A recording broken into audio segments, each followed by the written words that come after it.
There once was a thruster named Holly who had dreams of going beyond.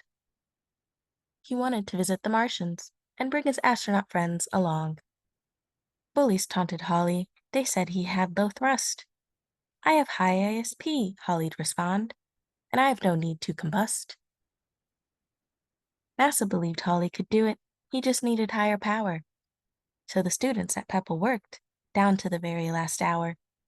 And yes, they showed a power increase for our dear Holly. But can the testing facility keep up? Oh, hardly.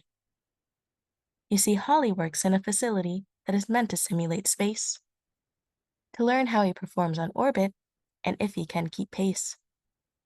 But the facility is not perfect. 'Tis deep space it cannot replicate. With higher pressure and so much metal, it is simply not space. Mate. And this affects Holly, for he does not perform the same. So would he ever travel to Mars? Would he always feel shame? He cried out for help and found a new friend, Janice. And with their great power, they made all his problems vanish. Showing performance we could trust, good old Holly set sail. With the astronauts he went off and reached Mars without fail.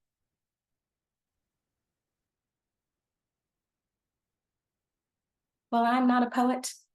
I did attempt a bit, but I am a researcher. Some say I know my stuff.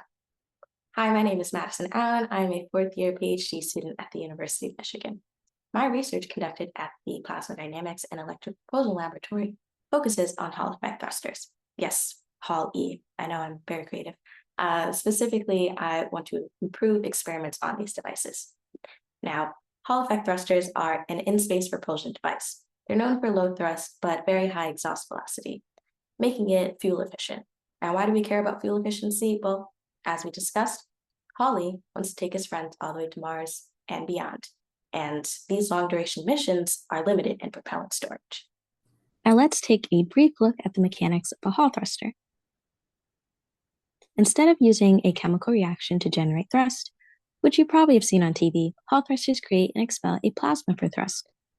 A magnetic field, B, and an electric field between a cathode and an anode, E, are applied to the channel of this annular structure.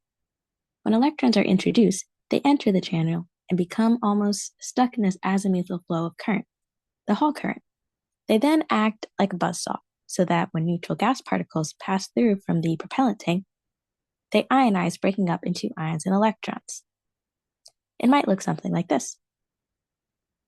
Hall effect thrusters have been used by various government and commercial organizations. Most notably, you may have heard of or even seen in the sky SpaceX's Starlink satellite, which uses Hall thrusters for station keeping. They are also employed on the NASA Deep Space mission to the asteroid Psyche, over 150 million miles away, and planned for NASA Gateway, a lunar space station.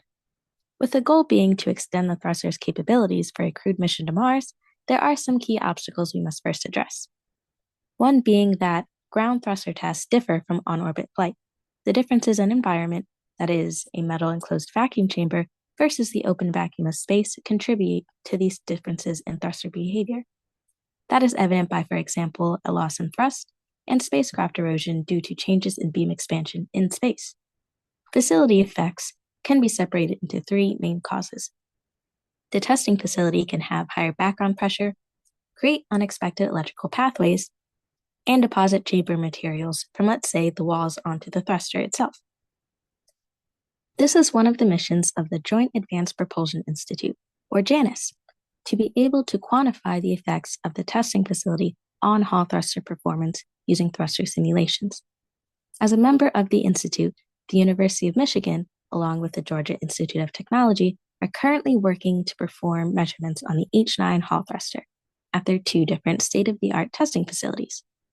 We aim to compare these results and extrapolate from one vacuum chamber, VTF2, to a slightly lower background pressure vacuum chamber, LVTF. This is the first step to making accurate predictions on orbit, and this work will hopefully be applied to high-power thrusters for future missions. My work specifically focuses on how we can replace these typically long duration, costly experiments, that is a lot of data, with improved, shorter, but well informed experiments. And with this less data, we can still accurately predict on orbit performance. If we measure thrust as it changes with background pressure, for example, we can use that data to predict the amount of thrust expected in space. My research focuses on finding that same prediction, but with less data, i.e., a more efficient experiment. If you're interested in learning more about Hall thrusters or other electric propulsion technologies, or even my research lab in general, check out more videos and our website. Thanks for watching.